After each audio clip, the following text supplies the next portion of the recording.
பாஸ்கரன் கொடுக்கும் சிலுவையின் செய்தியை கேட்டுக்கொண்டிருக்கும் சகோதர சகோதரிகளையும் நண்பர்களையும் இச்செய்தி மூலமாக சந்திப்பதில் பெரும் மகிழ்ச்சி அடைகிறோம். தாம் ஒருவரே ஞானமுள்ளவருமாயிருக்கிற தேவனுக்கு இயேசு கிறிஸ்துவின் மூலமாக என்றென்றைக்கும் மகிமையும் கனமும் உண்டாவதாக. ஆமீன்.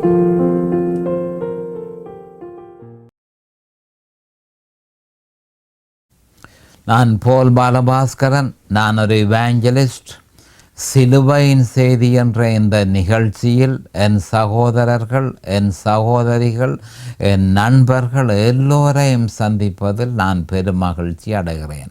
இந்த அருமையான நேரத்தை கர்த்தராகிய இயேசு கிறிஸ்து எங்களுக்கு ஒதுக்கி தந்திருக்கிறார். இந்த நேரத்தில் கர்த்தருடைய வேத வார்த்தைகளை உங்களோடு பகிர்ந்து கொள்வது எனக்கு மிகுந்த சந்தோஷத்தை அளிக்கிறது என்பதை நீங்கள் அறிந்து கொள்ள வேண்டும். கர்த்தருடைய வார்த்தை என சொல்லப்படும் பொழுது அது எந்த காலமும் சிலுவையில் அறையப்பட்ட இயேசு கிறிஸ்துவை பற்றியே சொல்கிறது என்பதை நான் ஏற்கனவே ஒரு முக்கியமான வசனத்தின் மூலம் உங்களுக்கு பல முறை சொல்லியிருந்தேன். அப்போ சிலுவையில் அறையப்பட்ட இயேசு கிறிஸ்துவை தவிர வேறு ஒன்றையும் நாம் அறிய முயற்சி செய்யக்கூடாது.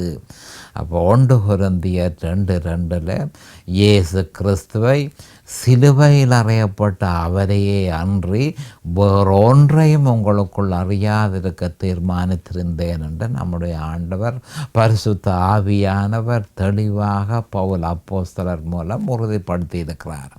அப்போ சிலுவையில் அறையப்பட்ட இயேசு கிறிஸ்துவே வேத வார்த்தை என்பதும், சிலுவையில் அறையப்பட்ட இயேசு கிறிஸ்துவே சுவிசேஷம் என்பதையும், சிலுவையில் அறையப்பட்ட இயேசு கிறிஸ்துவை தவிர வேறு எதனையும் நீங்கள் அறிய முயற்சி செய்யக்கூடாதென்று பரிசுத்த ஆவியானவரும் 1 கொரிந்தியர் 2:2 வலியுறுத்தி இருக்கிறத கிறிஸ்தவர்களாகிய நாம் கவனத்துக்கு எடுத்துக்கொள்ள வேண்டும். இப்பொழுது நாம் வேத வாக்கியத்திற்கு போவோம். ரோமர் 7 அதிகாரம் 6 இப்பொழுதோ நாம் பழமையான எழுத்தின்படி அல்ல, புதுமையான ஆவியின்படி ஊழியம் செய்யத்தக்கதாக நம்ம கட்டியிருந்த நியாய பிரமாணத்துக்கு நாம் மரித்தவர்களாகி அதில் நின்று விடுதலை ஆக்கப்பட்டிருக்கிறோம். மறுபடியும் வாசிக்கிறேன். இப்பொழுதோ நாம் பழமையான எழுத்தின்படி அல்ல, புதுமையான ஆவியின்படி ஊழியம் செய்யத்தக்கதாக நம்ம கட்டியிருந்த நியாய பிரமாணத்துக்கு நாம் மரித்தவர்களாகி அதில் நின்று விடுதலை ஆக்கப்பட்டிருக்கிறோம் என்று சொல்லப்பட்டிருக்கிறது. அப்போ இதற்கு நான் கொடுத்த இந்த வேத வாக்கியத்துக்கு நான் கொடுத்த தலையங்கம், நியாய பிரமாணத்திலிருந்து நாம் எவ்வாறு விடுதலை ஆக்கப்பட்டோம், நியாய பிரமாணத்திலிருந்து எவ்வாறு நாம் விடுதலை ஆக்கப்பட்டோம். இப்பொழுது நாம் ஜெபத்திற்கு கடந்து செல்லுவோம். அருமையானங்கள் பிதாவே உமக்கு ஸ்தோத்திரம், பரலோகத்தின் பிதாவே உமக்கு ஸ்தோத்திரம். உம்முடைய குமாரன் இயேசு கிறிஸ்துவை பலியாக சிலுவையில் ஒப்பு கொடுத்து அவருடைய வெளியேறப்பெற்ற இரத்தத்தினால் நீர் எங்களை மீட்டு கொண்டீர். அதற்காக உமக்கு அன்றைக்கும் ஸ்தோத்திரம் பிதாவே. என் சகோதர சகோதரிகள் நண்பர்கள் எல்லோரையும் தேவரீர் ஆசீர்வதித்து அவர்களுக்கு பிரகாசமான மனக்கண்களை கொடுத்து உம்முடைய வேத வார்த்தைகளை அறிந்து கொள்ளக்கூடிய பாக்கியத்தை அவர்களுக்கு கொடுத்தருள வேணுமென்றும், அதே நேரம் அடியேனையும் அபிஷேகித்து உம்முடைய வேத வார்த்தைகளை நிதானமான முறையில் போதிக்கத்தக்கதாக உம்முடைய பரிசுத்த ஆவியானவர் தாமே முன்னின்று போதனையை செய்ய வேணுமென்று இயேசு கிறிஸ்துவின் நாமத்தினால் கேட்டுக்கொள்கிறேன் பிதாவே. ஆமேன் and amen and amen. Hallelujah, hallelujah, hallelujah. Thank you Jesus, thank you Jesus. Praise the Lord, praise the Lord, praise the Lord. அப்போ கடைசியாக நான் குறிப்பாக உங்களோடு கடைசி செய்தியில் யோவான் 53 இருந்து 56 வரை உள்ள வேத வாக்கியங்களை பற்றி நான் விவரமாக உங்களுக்கு பிரசங்கித்தேன் என்று நான் நம்புகிறேன். மிகவும் முக்கியமானது ஏனென்று சொன்னால், இந்த 53 இருந்து 56 வரை 4 விஷயம் சொல்லப்பட்டிருக்கிறது. மனுஷகுமாரனுடைய மாம்சத்தை நீங்கள் புசிக்க வேணும், மனுஷகுமாரனுடைய இரத்தத்தை பானம் பண்ண வேணும். அப்பொழுது உங்களுக்கு நித்திய ஜீவன் கிடைக்கும். அப்பொழுது நீங்கள் உங்களுக்குள் கவனமாக பார்த்து கொள்ளுங்கள். அப்பொழுது நான் உங்களில் நிலைத்திருக்கிறேன், நீங்கள் என்னில் நிலைத்திருக்கிறீர்கள், கடைசி நாளில் நான் உங்களை எழுப்புவேன். அப்போ 4 மிக முக்கியமான வாக்குத்தத்தம் இந்த 4 வசனத்திலும் தரப்பட்டிருக்கிறது. முதலாவது என்ன மாதிரி என்று சொன்னால் உங்களுக்கு நித்திய ஜீவன் கிடைக்கும். அடுத்தது 2வது நான் அவனில் நிலைத்திருப்பேன், அவன் என்னில் நிலைத்திருப்பான். 3வது. அடுத்தது 4வது கடைசி நாளில் நான் அவனை எழுப்புவேன் என்று சொல்லி ஆண்டவர் தெளிவாக சொல்லியிருக்கிறார். மிக முக்கியமான வேத வாக்கியம். அப்போ அது எப்படி என்றால், அக்கிரமங்களினாலும் பாவங்களினாலும் மரித்தவர்களாக இருந்த நாம், எபேசியர் 2:1 இதில் விவரம் தெளிவாக கொடுக்கப்பட்டிருக்கிறது. மறுபடியும் சொல்கிறேன், அக்கிரமங்களினாலும் பாவங்களினாலும் மரித்தவர்களாயிருந்த நாம் உயிர்ப்பிக்கப்படுவதற்கு செய்ய வேண்டியது என்ன என்பதனை இந்த வேத வாக்கியங்கள், எந்த வேத வாக்கியங்கள்? யோவான் 6:53 இருந்து 56 வரை உள்ள வேத வாக்கியங்கள் தெளிவாக கூறது. ஏனென்று சொன்னால் எபேசியர் 2:1 சொல்லப்பட்டிருக்கு, நீங்கள் மரித்திருக்கிறீர்கள், பாவத்தினாலும் அக்கிரமத்தினாலும் நீங்கள் மரித்திருக்கிறபடியினால் நீங்கள் உயிர்ப்பிக்கப்படுவதற்கு செய்ய வேண்டியது என்ன என்பதை யோவான் 6:53-56 தெளிவாக சொல்லப்பட்டிருக்கிறது. அதனை விசுவாசத்தின் மூலம்தான் கன பேருக்கு அப்போ இப்படி சொல்லப்பட்டிருக்கு, அப்போ நாம் பெற்றுக்கொள்ளலாம் என்று சொல்லி அவர்கள் யோசிப்பார்கள். அப்படி அல்ல. அதனை நீங்கள் விசுவாசத்தின் மூலமே பெற முடியுமே தவிர கிரியைகளினால் அல்ல என்பதனை வேத வாக்கியம் தெளிவுபடுத்துகிறது. அப்போ எபேசியர் 2:7-9 நீங்கள் பார்க்கும் பொழுது தெளிவாக சொல்லப்பட்டிருக்கிறது. என்னென்று சொன்னால், இயேசு கிறிஸ்து சிலுவையில் செய்து முடித்ததன் பலாபலன்களை நாம் பெற்றுக்கொள்ள வேணுமா இருந்தால் கிரியைகளினாலே அதை பெற்றுக்கொள்ள முடியாது, விசுவாசத்தினாலேயே அதனை பெற்றுக்கொள்ள முடியும் என்று சொல்லி எபேசியர் 2:7-9 சொல்லப்பட்டிருக்கு. அப்போ அந்த விசுவாசம் கவனமாக கேளுங்கள், அந்த விசுவாசம் ஒரு கெட்டித்தனமான மனச்சம்மதம், கெட்டித்தனமான மனச்சம்மதம் அல்ல என்பதை நாம் அறிந்து கொள்ள வேண்டும். அப்படி ஒரு விதமாக நாங்கள் விளங்கினால், அது ஒரு விதமாக நாங்கள் வாசித்தால், அது ஒரு விதமாக நாங்கள் அறிந்தால் அதை நாங்கள் பெற்றுக்கொள்ள முடியுமோ என்று சொல்லி சில கிறிஸ்தவர்கள் அந்த விதமான கேள்வியை கேட்கிறார்கள். அப்போ விசுவாசம் என்று சொல்லும் பொழுது அது ஒரு கெட்டினத்தனத்தால், மனுஷனுடைய இன்டெலிஜென்ஸால், மனுஷனுடைய கெட்டித்தனத்தினாலே அந்த விசுவாசத்தை பெற முடியாது. இது அந்த விசுவாசம், விசுவாசம் அல்ல, இது அந்த விசுவாசம். அந்த விசுவாசம் என்ன? சிலுவையில் அறையப்பட்ட இயேசு கிறிஸ்து. அப்போ அந்த கெட்டித்தனமான சம்மதத்துக்கு பதிலாக கிறிஸ்துவையும் அவர் சிலுவையில் நிறைவேற்றியதையும் நம்முடைய இருதயத்திலே ஏற்றுக்கொள்ள வேண்டும் என்பதே தேவனுடைய எதிர்பார்ப்பாக இருக்கிறது, தேவனுடைய எதிர்பார்ப்பாக இருக்கிறது. அப்போ நாம் கிறிஸ்துவையும் அவர் சிலுவையில் நிறைவேற்றியதையும் மனப்பூர்வமாக ஏற்றுக்கொள்ளும் பொழுது, கவனமாக கேட்டுக்கொள்ளுங்கள், நாம் கிறிஸ்துவையும் அவர் சிலுவையில் நிறைவேற்றியதையும் மனப்பூர்வமாக ஏற்றுக்கொள்ளும் பொழுது நாம் அவருடைய சரீரத்தில் இணைந்து அவரோடு கூட, அவருடைய சரீரத்துக்குள் இணைந்து அவரோடு கூட சிலுவையிலே அறையப்பட்டு அவரோடு கூட மரித்து அவரோடு கூட அடக்கம் பண்ணப்பட்டு அவரோடு கூட உயிர்த்தெழுந்து அவரோடு கூட உன்னதத்தில் உன்னதத்தில் உட்கார்ந்திருக்கிறது மட்டுமல்ல, அந்த உன்னதமானவருக்குள், ஆர் உன்னதமானவர்? இயேசு கிறிஸ்து. அந்த உன்னதமானவருக்குள் மறைந்திருக்கிறோம் என்று விசுவாசிக்க வேண்டும். சங்கீதம் 91:1 சொல்லப்பட்டிருக்கிறது. அந்த விசுவாசத்தில் நாம் சதாகாலமும் நிலைத்திருக்க வேண்டும் என்பதே தேவனுடைய கோரிக்கையாகும். அப்போ இந்த விசுவாசத்தை பற்றி கவனமாக, இதை பற்றி விவரமாக அறிந்து கொள்ள வேண்டும். அப்போ விசுவாசம் என்பது சிலுவையில் அறையப்பட்ட இயேசு கிறிஸ்து. அப்போ விசுவாசம் என்று சொல்லும் பொழுது அந்த விசுவாசம் என்று சொல்லப்பட்டிருக்கிறது.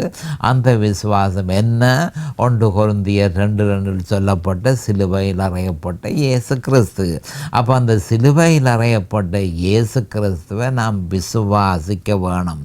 அப்போ அந்த விசுவாசம் ஒரு மனச்சம்மதம் அல்ல, ஒரு கெட்டித்தனமாக நாங்கள் அந்த மனச்சம்மதத்தை ஏற்படுத்துறதுன்றதல்ல. அதற்கு பதிலாக நாம் செய்ய வேண்டியது என்ன?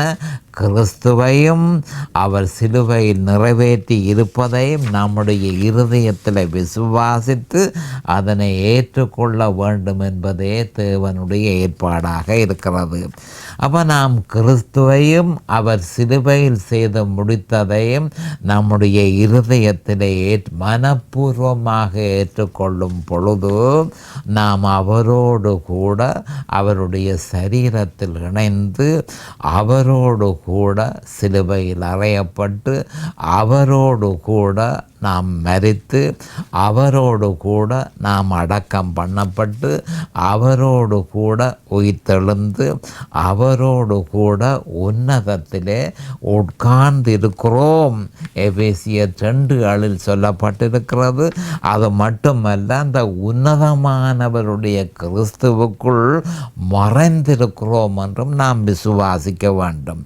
அந்த விசுவாசத்தில் சதாகாலமும் நாம் நிலைத்திருக்க வேண்டும் என்பதே தேவனுடைய கோரிக்கையாகும். ரோமர் 6:3-5 இதில் தெளிவாக சொல்லப்பட்டிருக்கிறது. ரோமர் 6:3-5 இது பற்றி தெளிவாக சொல்லப்பட்டிருக்கிறது. அதனையே கவனமாக கேளுங்கள்.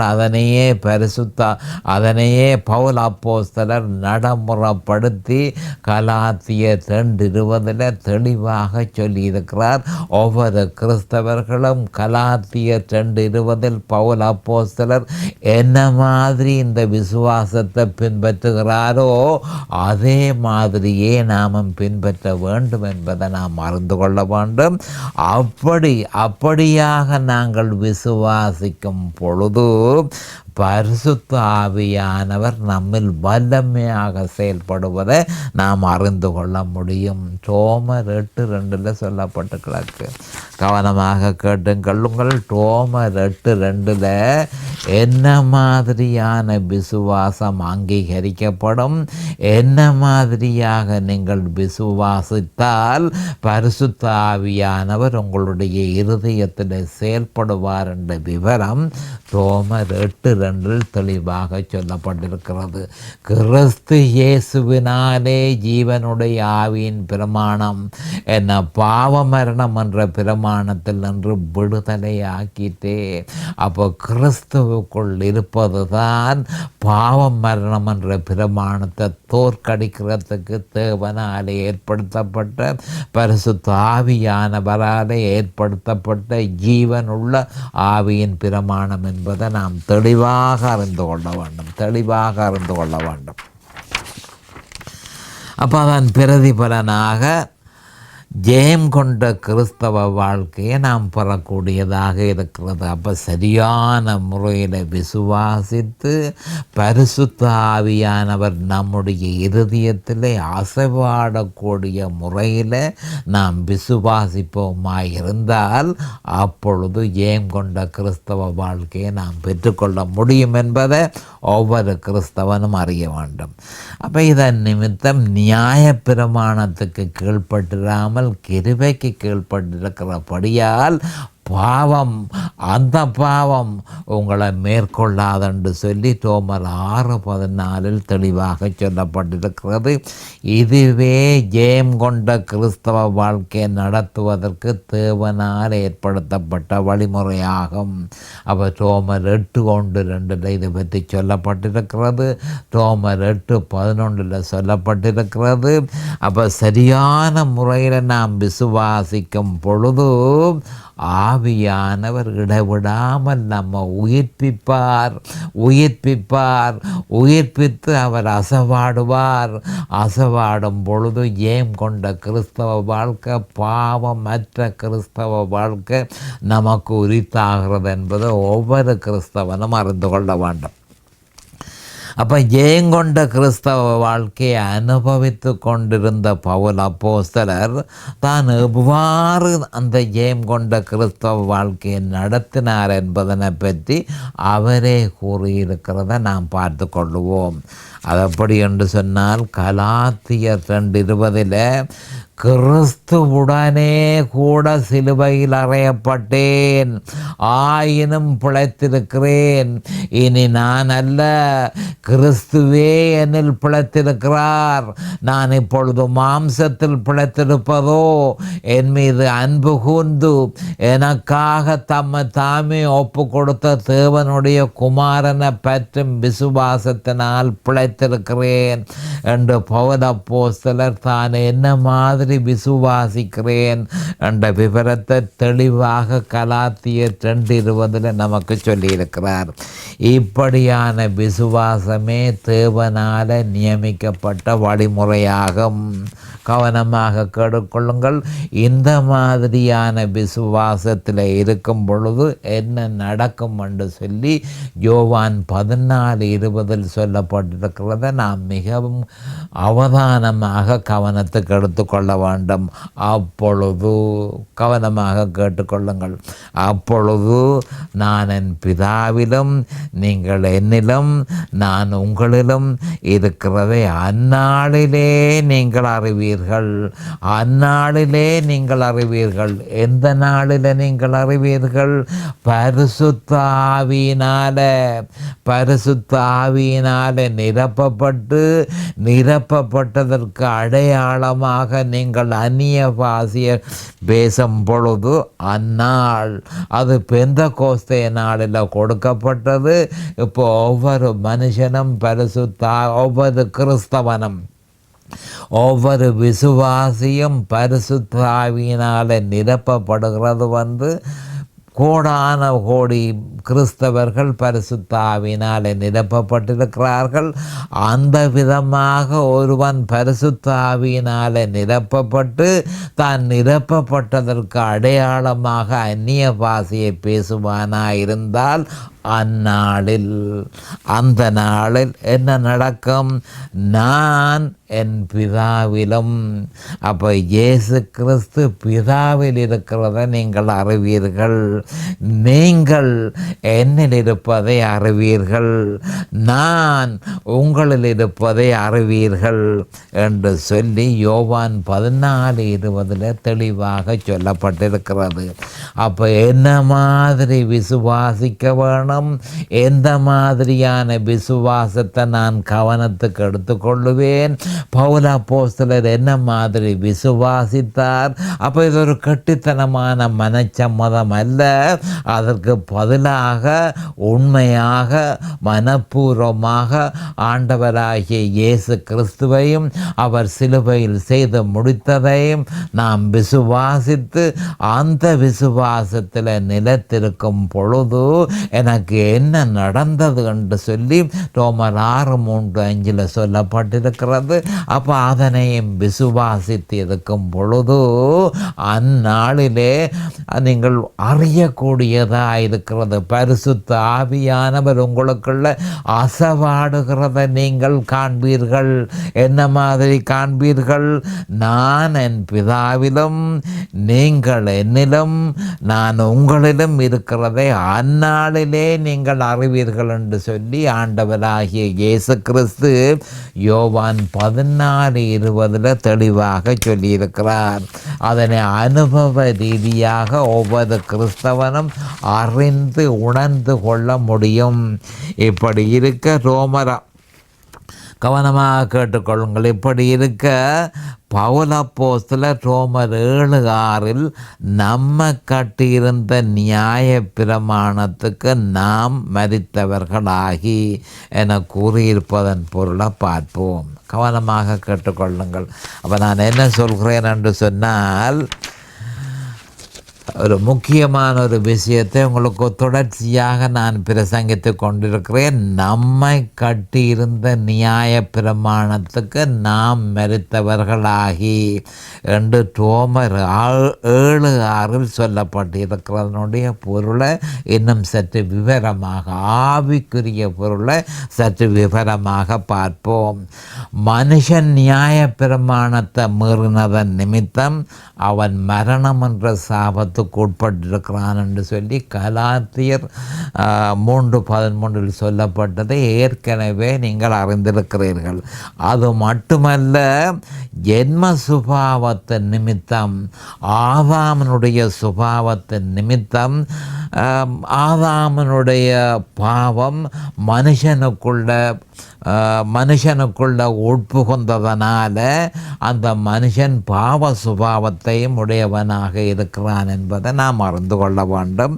அப்போ நம்முடைய கர்த்தராகிய இயேசு கிறிஸ்து இந்த மரணப்பிடியிலிருந்து மனுஷனுக்கு விடுதலை கொடுக்கும் பொருட்டாக உலக தோற்றத்துக்கு முன்னமே தீர்மானித்தபடி மனுஷனாக கன்னியின் வயிற்றில் பாவ சுபாவம் அற்றவராக பிறந்து மனுஷனுடைய பிரதிநிதியாக சகல நியாய பிரமாணங்களையும் அவன் சார்பில் பரிபூரணமாக நிறைவேற்றி தேவனிடத்திலிருந்து நீதியை பெற்றிருந்தார். கவனமாக கேட்டுக்கொள்ளுங்கள். அப்போ என்ன மாதிரி என்று சொன்னால், செய்ய வேண்டிய எல்லாவற்றையும் இந்த பூலோகத்துக்கு மனுஷனாக இறங்கி வந்து, அதாவது நியாய பிரமாணத்தை முழுதுமாக செய்து முடித்து மனுஷனுக்கு நீதியை கொடுப்பதற்காக தேவனிடத்தில் இருந்து அவர் நீதியை பெற்றிருந்தார். ஏன் அந்த நீதியைத்தான் மனுஷனுக்கு கொடுக்க வேணும் என்று சொல்லி அவர் விரும்பினார். அந்த நீதி இல்லாவிட்டால் மனுஷன் சுயநீதியில் இருப்பான். அப்போ சுயநீதியில் இருக்கும் பொழுது தேவன் மனுஷனை ஏற்றுக்கொள்ள மாட்டார்.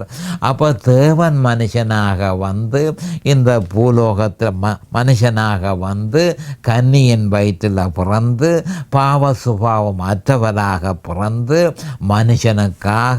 மனுஷனுடைய பிரதிநிதியாக சகல நியாய பிரமாணங்களையும் அவன் சார்பில் செய்து பரிபூரணமாக நிறைவேற்றி தேவனிடத்தில் இருந்து நீதியை பெற்றிருந்தார் என்பதை நாம் அறிந்து கொள்ள வேண்டும். அப்போ தான் பெற்ற அந்த நீதியை மனுஷனுக்கு கொடுப்பதற்காக அந்த மனுஷன் தான் பெற்றுக்கொண்ட நீதியை அவர் மனுஷனுக்கு கொடுக்க வேண்டும் என்று விரும்பினார். ஏன் கொடுக்க வேண்டும் என்று விரும்பினார்? அந்த நீதியினால தான் அவன் தேவனுக்கு முன்பாக பிழைத்திருக்க முடியும். அவன் தன்னுடைய நீதியில் இருப்பானாயிருந்தால், தன்னுடைய நீதி என்ன? சுயநீதி.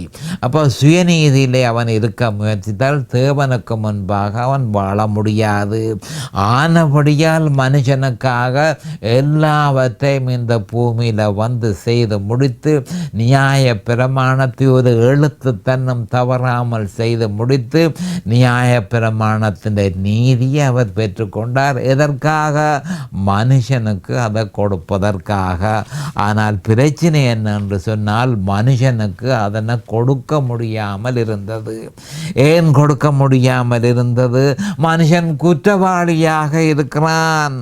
மனுஷன் நியாய பிரமாணத்தை மீறி குற்றவாளியாக இருக்கிறபடியினால் அந்த குற்றவாளிக்கு தான் சம்பாதித்த அந்த நீதியை கொடுக்க முடியவில்லை. அப்போ தான் சம்பாதித்து பெற்ற அந்த நீதியை அவனுக்கு கொடுப்பதற்கு முதலாவதாக அவன் குற்றமற்றவன் என்பதனை நிரூபிக்க வேண்டிய கட்டாயம் அவருக்கு ஏற்பட்டது.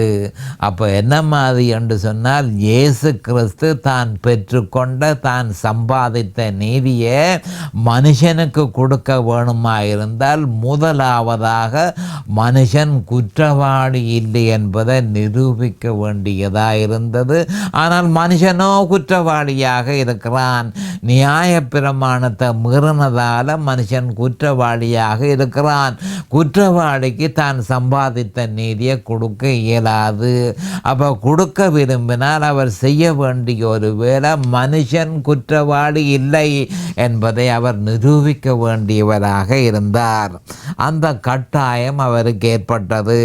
அப்போ அந்த கட்டாயத்தை மனுஷன் எவ்விதத்திலும் நிறைவேற்ற முடியாமல் போனபடியினால் அந்த கட்டாயத்தை, எந்த கட்டாயத்தை, மனுஷன் குற்றமற்றவன் என்பதை நிரூபிக்க மனுஷனால் முடியாமல் போனபடியினால் கிறிஸ்துவே அவன் சார்பில் அவனுக்கு ஏற்பட்ட மரணம் என்ற சாபத்தில் இருந்து அவன் பூரண விடுதலை பெறும் பொருட்டாக அவனுக்காக தேவநீதியை நிறைவேற்றும் பொருட்டு அவனுக்காக தேவநீதியை கொடுப்பதற்காக அவன் சார்பில் சிலுவைக்கு சென்று தன்னை பலியாக ஒப்பு கொடுத்து அவனுடைய மரணம் என்ற சாபத்தில் நின்று விடுதலை கொடுத்தார். அப்போ மனுஷனால் தன்னை நிரூபிக்க முடியாமல் போய்விட்டது. மனுஷனுக்குள்ள பாவம் இருக்கிறபடியால் மனுஷனாலே அதனை செய்ய முடியாது. ஆனபடியால் தேவனே மனுஷனுடைய மரணம் என்ற சாபத்தை அவர் ஏற்றுக்கொண்டு மனுஷனுக்காக சிலுவைக்கு போய் சிலுவையில் தன்னை பலியாக ஒப்பு கொடுத்து தன்னுடைய பரிசுத்த இரத்தத்தை சிந்தி மனுஷனுடைய சாபம் என்ற மரணம் என்ற சாபம், மரணம் என்ற சாபத்திலிருந்து மனுஷனை முற்று முழுதுமாக விடுதலை கொடுத்தார். அப்போ மனுஷன் இப்போ என்ன மாதிரி அந்த நீதியை பெற்றுக்கொள்ள வேணும்? தேவன் 10 டைம் செய்து போட்டார். மனுஷனுக்காக இயேசு கிறிஸ்து 10 அலுவல் செய்திருக்கிறார்.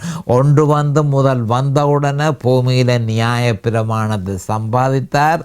2ஆவதாக மனுஷனுக்குள்ள மரணம் என்ற சாபம் இருந்தபடியால் அதற்குரிய தண்டனையும் சிலுவைக்கு போய் அதனை செலுத்தி இருக்கிறார்.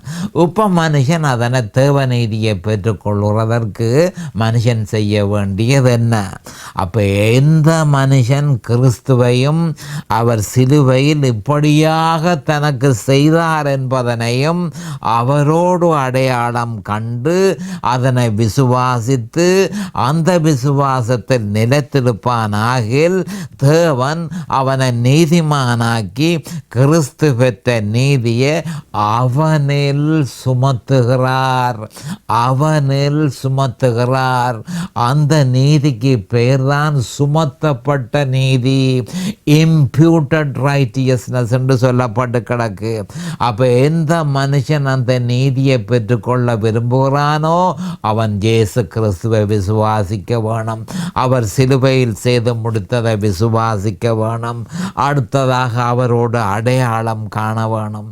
அடையாளம் கண்டு அந்த விசுவாசித்து அந்த விசுவாசத்தில் நிலைத்திருப்பானாயின் தேவன் அவனை இவன் நீதிமான் ஜஸ்டிஃபைட் பை ஃபெய்த், விசுவாசத்தின் மூலம் இவன் நீதிமான் ஆக்கப்பட்டான் என்று சொல்லி, அதாவது பிரகடனப்படுத்தின உடனே கிறிஸ்துவனுடைய நீதியை அவன் மேல் சுமத்தி விடுகிறார்.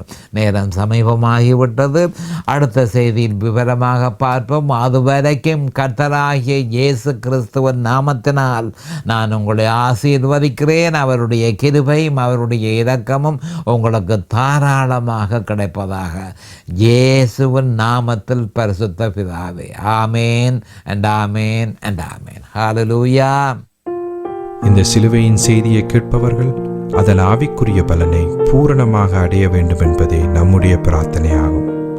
தொலைபேசி மூலம் தொடர்பு கொள்ள விரும்புவோர் 647-465-1224 மூலமும் இமெயில் மூலம் தொடர்பு கொள்ள விரும்புவோர் paulbalabaskaran@gmail.com மூலமும் தொடர்பு கொள்ளலாம்.